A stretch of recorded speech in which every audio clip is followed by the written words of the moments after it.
morning, dear students. In the previous videos, we have learned that plants reproduce in three different ways: asexually, vegetatively, and sexually. We have completed studying the asexual and vegetative propagation in plants. Before we start with the sexual reproduction in plants, how sexual reproduction takes place with the help of flower, fruit, and seeds, we shall study, in fact we shall revise the parts of flower.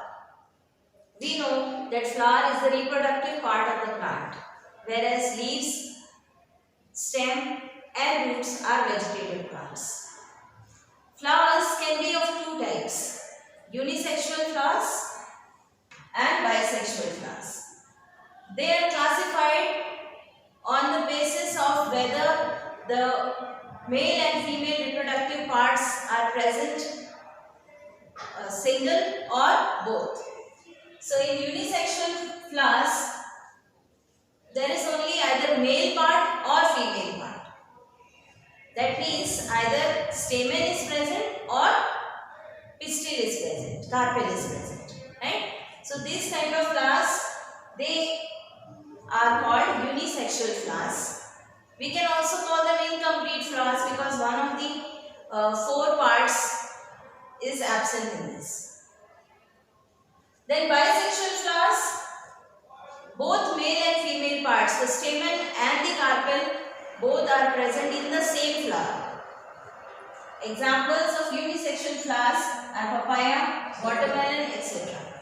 In these plants, the male plant is different and the female plant is different.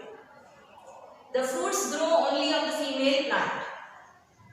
Whereas examples for bisexual flowers, very common: rose, hibiscus, mustard, etc. So these are the two types of flowers, unisexual and bisexual flowers, or we can call them incomplete and complete flowers. Now let us see what parts are present in a complete flower.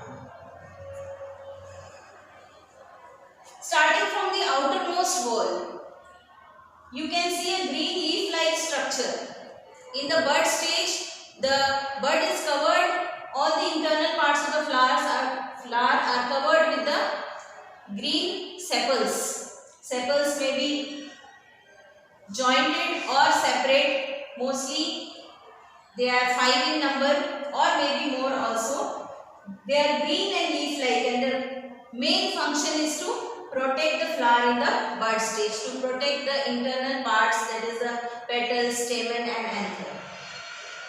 As the flower opens up, as it starts blooming, you can see the petals.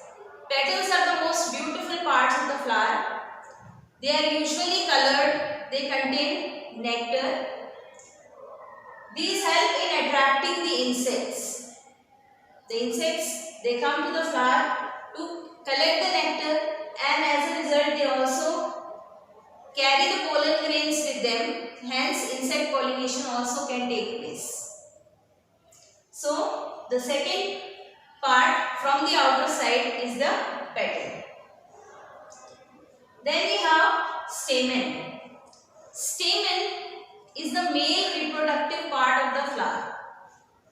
Stamen contains several anthers supported by the filament. The shape will be somewhat like this. This is a stamen.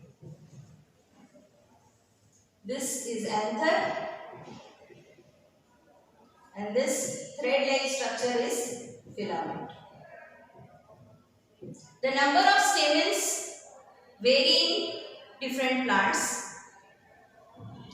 The function of anther, what does the anther does? Anther produces pollen grains. If you open the anther, you will see some yellowish powder-like substance coming out from inside. These are, if observed under the microscope, you will see they are spherical structures. These are pollen grains, and these pollen grains contain the male reproductive cell called the male gamete.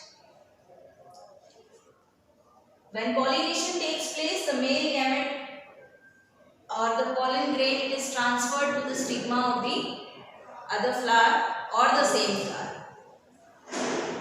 And lastly, the innermost wall is the carpel. Carpel is the female reproductive part of the flower. It contains three parts. Stigma is the topmost one. Then we have a long style, tube-like structure that is, and at the base you have the ovary. Stigma has sticky substance. When pollen grains follow the stigma, they stick to the stigma and they germinate over there, getting the nutrients from the sticky substance and develop a pollen tube and reach the ovary. Ovary contains ovules. In the later stage, after maturing, the ovary turns into fruit and the ovules turn into seeds.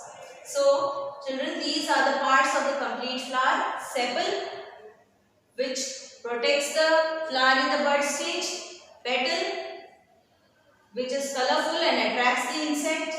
Stamen is the male reproductive part and carpel is the female reproductive part. I hope this video will help you to revise the parts of flower. In the coming videos, we will study about how the flower helps in sexual reproduction in plants. Till then, have a nice day. Thank you.